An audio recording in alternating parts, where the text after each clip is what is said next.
The road we're on is paved in Garth. Come along on the journey as we explore Garthology. Think of it more as a conversation. I like that. So if this is truly a conversation, then I say let the conversation begin.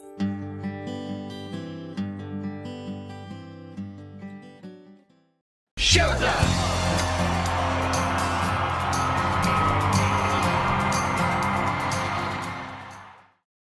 Hey everyone, it's Deb. And I'm Pete. And I'm Jess. Welcome back to Garthology. In today's episode, we're going to continue our Ultimate Garth Draft album series. This is part 4.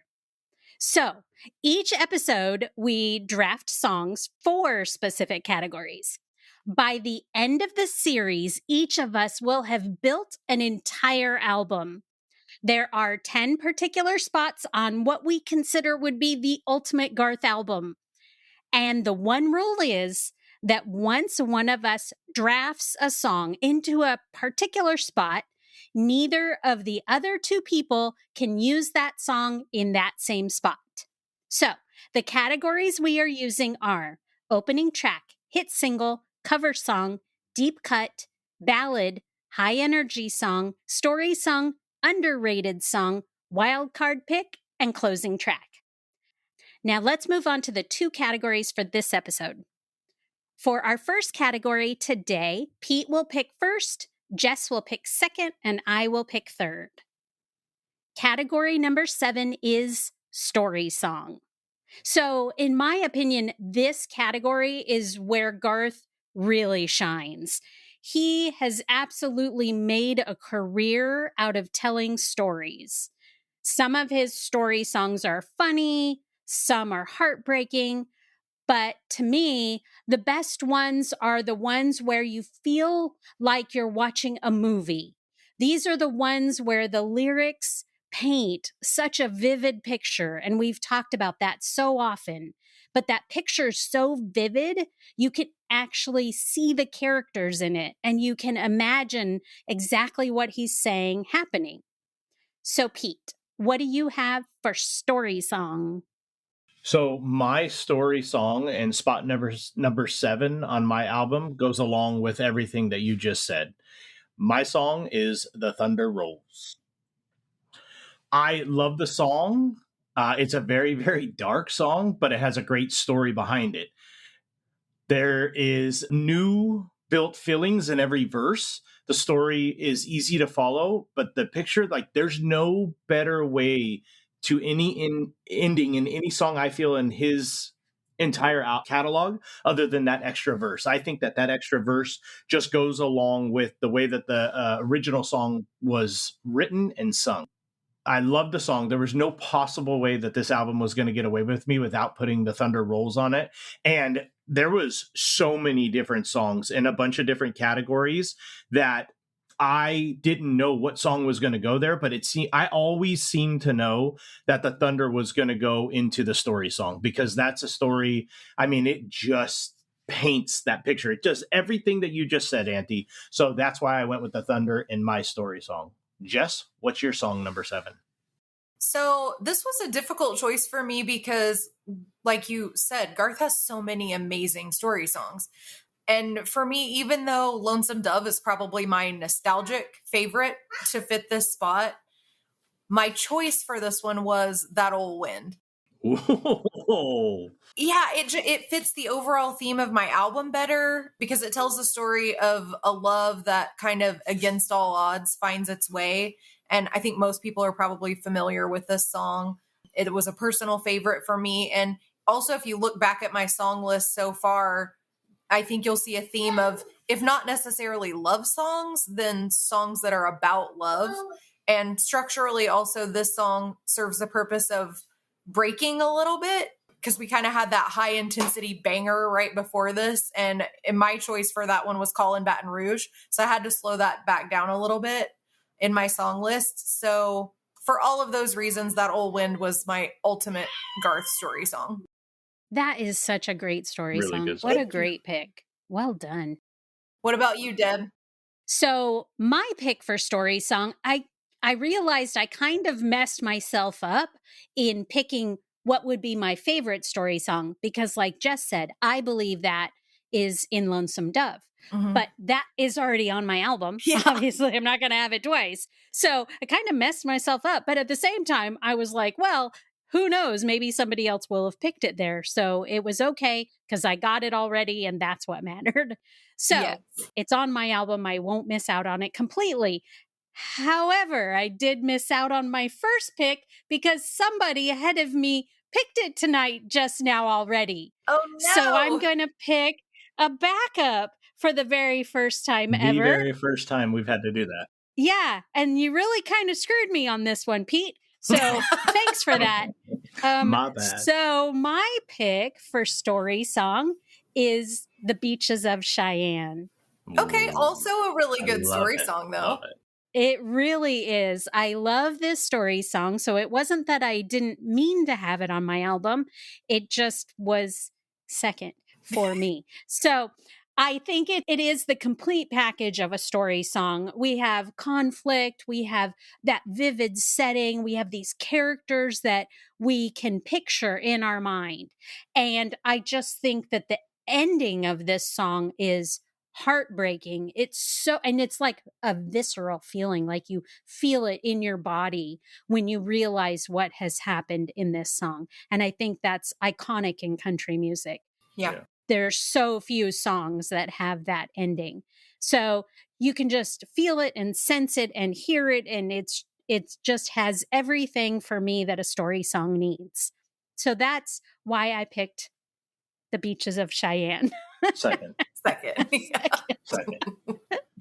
Okay, so now it is time for song number 8, and the category is underrated song. Now, this for me, I think, Jess mentioned a hard category. This for me, I think, was one of the hardest categories that we've done so far, because I think when I thought of it, underrated can mean different things to different people. It doesn't mean unknown to me. It can be a very well-known song. It just should have done even better, I guess, is the way that I looked at it. It deserves more appreciation than it gets. Yeah. So maybe this wasn't a huge single. Maybe fans like it, but, it didn't really click out there in mainstream, like radio. Maybe it gets overshadowed by other songs on whatever album it came out on. So whatever the reason, this song deserves another listen. This time it's Jess's turn to go first. So Jess, what do you have for underrated song? Okay, I'm very happy to go first, just because I don't have to sweat this one. Because I kind of started panicking when I could see the look on your face whenever Pete was going, and I was like, oh God, if somebody takes my first choice, I have backup songs, but I didn't really say why on the backup song, so I'm gonna have to do that on the fly if somebody gets my first pick. But my pick for underrated song, since I get to go first, is Victim of the Game. Whoa. So I will say this to my dying day. Victim of the Game did not get the love it so well deserved. And I think it deserves its chance to shine. So on my Ultimate Garth album, it anchors the 3/4 point solidly, bringing together the sentiment of the story song and the passion and fire of the wild card pick, which will be our next slot on the album. I couldn't think of a better fit than this lyrically brilliant and melodically complex work of musical art. And I mean, if I could add a chef's kiss after this track on my album, I would. I love the song this much. If I could just blend it right into the end of the song. And again, like you said, it's not that I think nobody knows this song or it didn't get any attention, but to me, I love it so much. It should have been like a mega hit and everybody should know it. And it wasn't that. So that was my pick for underrated song. What about you, Deb? What did you go with? So I'm glad I was going second on this because I thought, I don't think Jess will pick this one because, underrated song can be anything, like the way we feel about whatever song it can go. It's almost like a wild card pick. Yeah. So for me, my underrated song is from Garth's album Gunslinger. And my pick is Ask Me How I Know. Oh, I really like that one. Nice That's a one. good pick. Such a good song. Good pick. Ask Me How I Know was written by Mitch Rossell, and it was Garth's second single released from the album. So, I mean, it got out there, but it peaked at number 13 on the Hot Country Billboard chart. And I feel like it deserved way more attention than that because it combines so much of what we've talked about here. It's a story song. It's got emotion. It has that tempo that builds and then pulls back. And so for me, it was also a good place on the album because I've got, like we talked about before, my album starts out like a banger. I brought it in, kind of slowed it down. And then I felt like this song kind of has both. You get some of those strong moments, but you also have Garth kind of mellow in it in parts too. And so for me, that really worked on the album, kind of starts to bring it, slowly back up again. Not crazy, but a little, not a banger like before. So that's why I picked that one. Okay, Pete, over to you. What do you have? Yeah, my song 8, again, it's so hard to say that it's underrated, but the category underrated song for me was Alabama Clay. Ooh. There's so much in this 3-minute and 40-second song that I love. A story about a young man who leaves the family farm for a big city job. He gets tired of the concrete jungle. I think, not necessarily Jess anymore, but Aunt Deb and I, we live in that concrete jungle and we go to places like her and I just traveled together to Nashville and you see these big properties. You're like, man, we yearn for that. But I think at the same time, going there, like I related a lot to this song because I would love to have something like that. But I think deep down inside, right, home is always here, right? Concrete jungle, the beach is nearby, people all around or whatever. So, it's a crazy phone call from this girl that's having it now. He's got to go back to his little redneck ways. And I just, it was a great story song as well. I kind of looked at both of them, the Thunder and this one, but I knew that the Thunder, there's no way anybody can consider that, I think, an underrated song. It was never released as a single. It never charted, but I'd be interested, to know what this song would do today on charts if it was released as a single, because I really think that it could grab some traction. I love everything about the song, and that's why it went in my song choice number 8 and most underrated song for my Garth record. That is a good pick for underrated for sure. Yeah, I love Such that a good song. Yep. All right. That completes the 7th and 8th spots on our Ultimate Garth Draft. But real quick before we move on, let's discuss backups since they came in handy this time. All right, Pete, what did you have for backups? So for song number 7, I went first. I did not have to have a backup. Song number 8, there was always a possibility. My backup for a most underrated song would have been The Red Strokes. The song is such a great ballad. The range in Garth's voice is flat out amazing. I love the song, all the peaks and valleys in his voice. And, the fact that song actually had a video that went with it, I'm surprised it didn't do much better than it did do. And that's why I would have picked that as my backup song. And Jess, what about yours? So my backup song for story song was Allison Miranda. I love the song from the Love Sessions. Yeah, so it was a little bit out there, like one of the lesser knowns, but that was my backup because I love that song. And then for underrated song, I actually had 2, and then I was like, I'm going first, so it doesn't matter. But I had my backup songs were Wild as the Wind and Burning Bridges. Those are my for underrated. Those are both very good too. Great song. How about you? What did you have for backups? So my backups were, Beaches of Cheyenne, but that got used. So I did have more. I couldn't decide, actually. I really did think I was going to get the Thunder Rolls.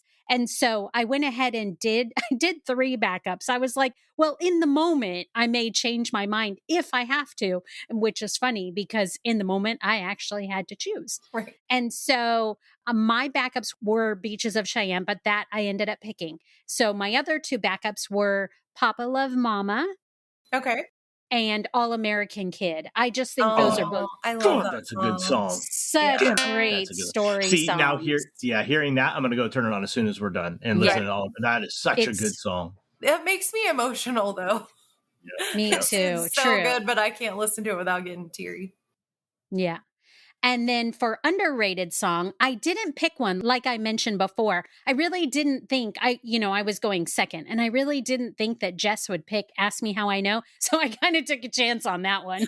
Really, Because fingers in crossed. the moment, I was like, especially after having just lost my first pick, I was like, oh no, what That would have been Jess quick. does? Underrated was the Thunder Rolls. There we go. I got it all dialed in. I'll get it on there no matter Yep, what. somehow. Right?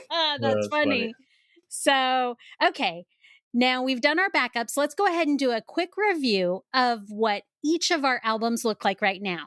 So, Pete, what does your whole album look like right now, minus the end 2 spots? Got it. Song number 1, I chose The Night I Called the Old Man Out. Song number 2 was Two of a Kind Working on a Full House. Song number 3 was Sweet Home Alabama. Then I went into Ireland, If Tomorrow Never Comes, Papa Love Mama, and then I just selected The Thunder Rolls and Alabama Clay. Oh, it's a good album. So far, so good. And Jess, what about yours? My album so far is I'll Be the Wind, Shameless, Hard Luck Woman, You Move Me, When You Come Back to Me Again, Callin' Baton Rouge, and then tonight was That Old Wind and Victim of the Game. Victim of the Game is so Yeah, good. And also is. what just flashed through my head was Trisha's version of it too. Oh, also so They good. were so good. So good. Hey, and Deb, let's listen to your bipolar album. Yes, this is entertaining. Let's do it again. It's true. Yeah. Ready? Hold on, everybody. It's about to get crazy in here. Okay. My album tracks are Callin' Baton Rouge, Friends in Low Places, To Make You Feel My Love, In Lonesome Dove, Shameless, Pure Adrenaline, Beaches of Cheyenne, and Ask Me How I Know. Oh my goodness. There's a lot of bounce around in there. Man. But I swear, if you think about it, like, okay, well, no, really, it is just, Yeah. I can't, there are, Ask Me How I Know speeds up and slows. No, that's it. It's crazy. Yeah, it's crazy. Mine, you have to be in a certain headspace to listen to my album. All right. Our albums are almost complete. We've only got 2 categories left before they are locked in place. But before we get there, we want to hear from Garthologists. What story song would you pick? And what is the most underrated song in Garth's catalog? Head over to our Facebook page, leave us a comment, let us know where we got it right, or if we completely missed the mark, or if my album makes you feel insane, because that's a possibility too. So thanks so much for hanging out with us today. We will see you next time on Garthology, where the draft will continue and these albums will finally come together. So stay tuned. Have you checked out our website at garthology.com yet? If not, stop by today and check out all of our past episodes. And remember to subscribe to our podcast on your podcast platform of choice. If you listen on Apple Podcasts, please stop by, hit that 5-star button if you like what you hear, then write up a quick review to encourage others to listen. Then share our podcast with everyone you know. That way you can help your friends in low places become Garthologists too. Yeah, and speaking of friends in low places, if you guys are on social media, so are we. We are at facebook.com/GarthologyCast. We are on Instagram, Threads, TikTok, and Twitter at GarthologyCast there. We do appreciate all of the interactions, the likes, tweets, retweets, and all of the direct messages. We would love to hear your guys' idea on your album song choices. So if you want to reach out at any of those in the direct messages, we would love to hear them, love to read them, and love to talk about them. So hit us up there, and we appreciate the support. As always, we release new episodes of Garthology on the 7th, 17th, and 27th of each month. So if you're missing Garth or you're just missing us, come join us for an episode and spend some quality time deep diving and reminiscing with your fellow Garthologists. Until next time. Thanks for listening to today's episode of Garthology. And I'm Deb. I'm Pete. And I'm Jess. And we'll see you guys next time. Bye. Bye, everybody. Bye. Bye. Owen. Bye. Owen. Bye, everyone. And remember, love will always win. Finish it! Finish it!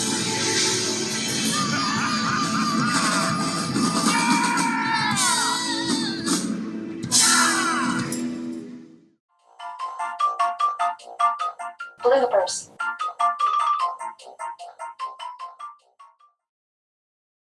Okay, all the weird things are happening. Welcome back to Garthology. In today's episode, what the hell is that noise? He's fixing his microphone. Sorry, my bad. You could hear that? Yeah. Yeah, it was super loud. Oh. So I was trying to be all That's quiet. funny. And I'm like, it's not me. But shit, I guess it was. Oh, look at my little sound Yeah, it thing. was. Wow. Yeah.